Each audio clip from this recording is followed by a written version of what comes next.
femme féline approche prudemment. Elle se déplace telle une créature silencieuse et agile, élégante et farouche. Son pas ne laisse aucune trace sur la dune. Les muscles de son corps roulent sous sa peau brune, animée des instincts primitifs du chasseur. Elle rejoint sa proie, la sensuelle, danse, la sent la mort, la lèche et la renifle encore. La mère a refusé cette offrande profane, voilà donc la charogne immolée à sa fin, délicieux festin pour ce bel animal qui n'attendait pas tant de cette matinée. Elle déchiquette la peau épaisse et dure, coupe les tendons de ses ongles aiguisés, dévore à pleine dents la chair crue et saignante. Tout son corps se couvre de peinture, carmin, son visage et ses mains, sa poitrine et ses reins. Elle perd tout contrôle, enivrée par le sang, s'adonne avec passion à ce rite sauvage. Tout son être est vêtu du masque cannibale.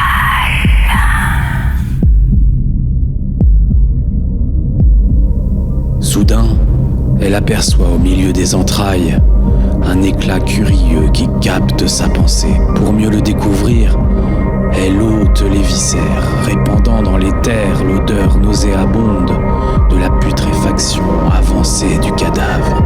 D'un geste malheureux, elle crève la panse que peuple un millier de crabes nécrophages. Elle étouffe un cri sourd, sursaute de surprise, puis sourit amusée de sa peur insensée. Il n'y a chez elle ni dégoût ni effroi face à cette légion aux pinces menaçantes.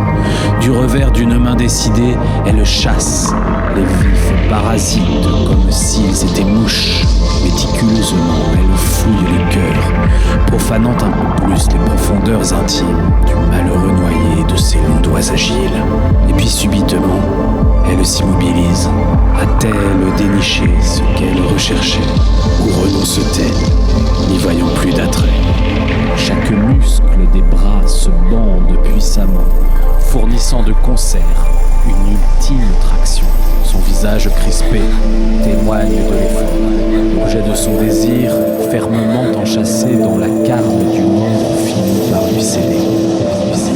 Trésor extirpé dans un bruit de succion, brille de mille éclats entre ses doigts sanglants.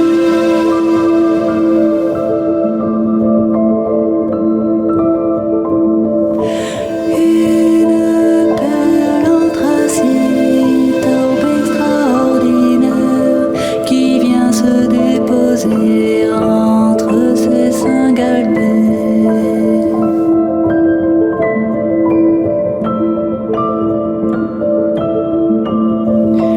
On eût dit qu'elle fut façonnée par l'esprit pour cette beauté brute aux contours harmonieux.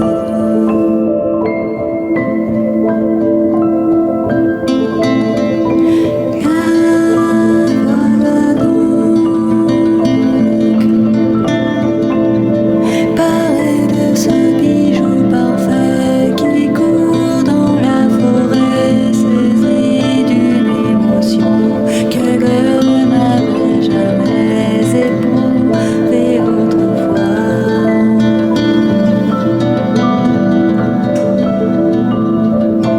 Le joyau rayonne d'une étrange magie qui la rend plus sensible aux odeurs et aux bruits, aux couleurs et aux sons, à l'espace et au temps.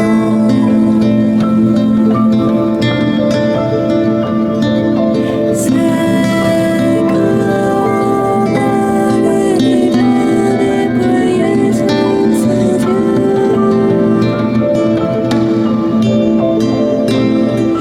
C'est comme un nouveau-né s'éveillant à la vie.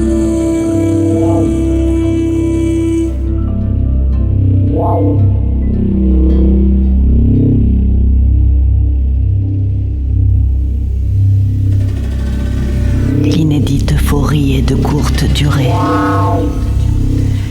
Bientôt elle pressent une étrange menace, comme un regard mauvais posé sur sa personne.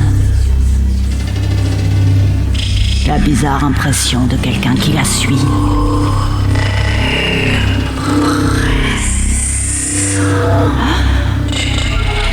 Cachée dans les taillis, elle observe aux abois.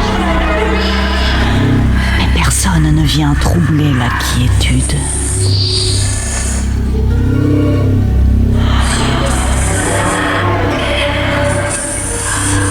La nature est paisible en ces lieux reculés.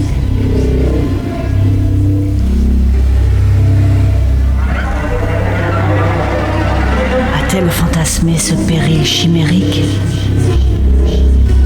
Ou perçu le danger qui rôde à ses côtés?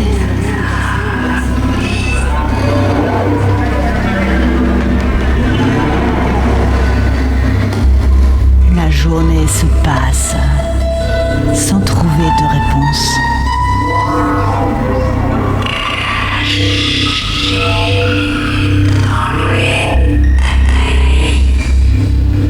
La nuit vient transformer les doutes en frayeurs.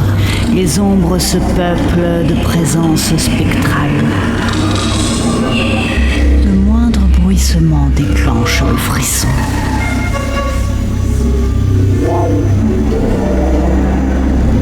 Il n'y a de repos pour la bête traquée.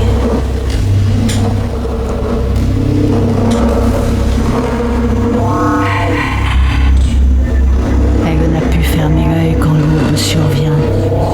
Hagarde et fatiguée, elle souffre toujours du même malaise.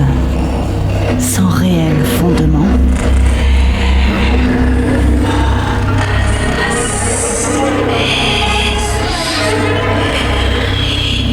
le matin est glacé. Elle erre solitaire, sans appétit, sans joie, et toujours aux aguets.